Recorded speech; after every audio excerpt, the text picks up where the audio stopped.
Professor, quando eu converso, eu tô com meu pai, com os meus tios e tudo mais, e a gente tem conversas, eu consigo perceber que a minha geração, eu inclusive, sou muito mais adepto a essas novas formas de energia alternativas. O meu exemplo mais comum são são os carros híbridos e elétricos do que essas gerações antigas. Você acha que essas gerações mais passadas elas têm um certo grau de, como que eu posso dizer, eles ficam um pouco receosos, um certo grau de resistência quanto a essas novas formas de energia? Não, sinceramente, eu nunca pensei nisso assim. Pode até ocorrer isso, mas eu creio que isso está atrelado muito mesmo a campanhas de sensibilização do poder público para o uso dessas energias. Por exemplo, você falou das gerações passadas.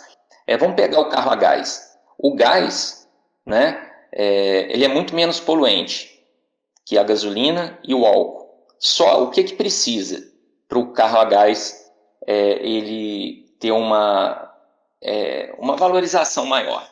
Ele precisa de política pública, né? Ele precisa de incentivo. Hoje, para você ter um carro a gás, anualmente você paga uma taxa anual é tipo de inspeção veicular. O carro a gás ele consegue ter uma economia muito maior, né? Você tem que pagar essa taxa anual, que é uma taxa que deve girar em torno de uns R$ 600. Além disso, de tempos em tempos você tem que trocar o cilindro. Além disso, você tem que ter postos, quando você faz uma viagem, que atendam também, né? Gasodutos, né? Para que tenham postos, né? Para que você consiga abastecer. A gente não tem incentivo do governo nesse aspecto. Então, estou falando aqui do GNV, do gás. Então, isso se torna pouco interessante. Né? No Rio de Janeiro se utiliza, a frota de taxistas utiliza muito gás. Aqui em Juiz de Fora, o gás ele voltou à tona, foi em 2018 com a crise aquela crise, aquela greve dos caminhoneiros. Né? Porque a gente viu, inclusive, que a gente tem um sistema de transporte todo baseado no rodoviarismo também, que é uma outra tragédia, que foi uma outra opção errada do Brasil. Nada contra o rodoviarismo, o problema é você escolher uma única matriz também de transportes. Então, Bernardo, eu creio que a partir do momento que o governo incentivasse e subsidiasse também, eu acho que ficaria muito interessante. Né? O GNV hoje, você vai no posto, ele está R$ 4,13, ainda é interessante, né? Mas para rodar aqui em Juiz de Fora, para você pegar uma estrada, você fica refém, porque você não tem postos que atendam com gás, né? Porque todo o processo não foi feito de diversificação ainda do gás. Então, eu creio que se existissem campanhas do governo e investimento mesmo público, eu acho que essas mesmas gerações que são mais, né, desconfiadas, eu acho que elas adotariam ainda essas novas práticas. Né? Por exemplo, o Brasil ele foi precursor no pró-álcool em 1975. Né? A tecnologia do álcool surgiu aqui no Brasil. Né? Então, e o álcool hoje é subsidiado ainda pela gasolina, pela Petrobras.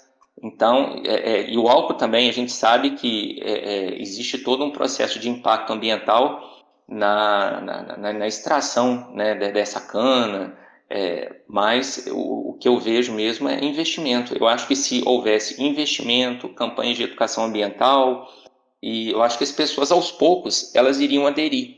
Mas o problema é esse, né? O problema é muito fácil hoje você falar para a pessoa utilizar o ônibus, mas se o ônibus muitas vezes a frota está sucateada, obsoleta, se ele não passa na hora, aí a pessoa acaba optando mesmo pelo transporte individual, né? E existe uma cultura nossa também, do brasileiro, de a gente está muito atrelado ainda na questão da nossa imagem na sociedade com o carro. É muito fácil as pessoas falarem, use o transporte solidário, mas as pessoas também não usam, porque isso durante muito tempo significava de você reutilizar determinadas coisas, significava pobreza.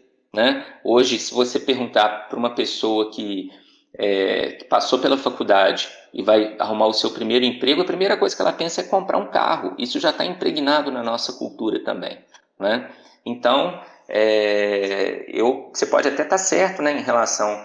eu desconheço isso assim para falar com profundidade, que as pessoas mais velhas são mais resistentes, mas eu vejo que o que a gente necessita também é investimentos do poder público em campanhas que mostrem para o cidadão comum que ele pode investir naquele tipo de tecnologia, que ela vai dar um retorno, num tipo de matriz energética que vai dar um retorno. Agora, se o governo quer taxar o sol, cara, que é uma energia natural, aí é brincadeira. Se quer taxar o vento, quer dizer, se o cara está gerando a sua própria energia, o governo quer taxar, isso dificulta para que ele utilize energia solar, isso dificulta para que ele utilize energia eólica, né?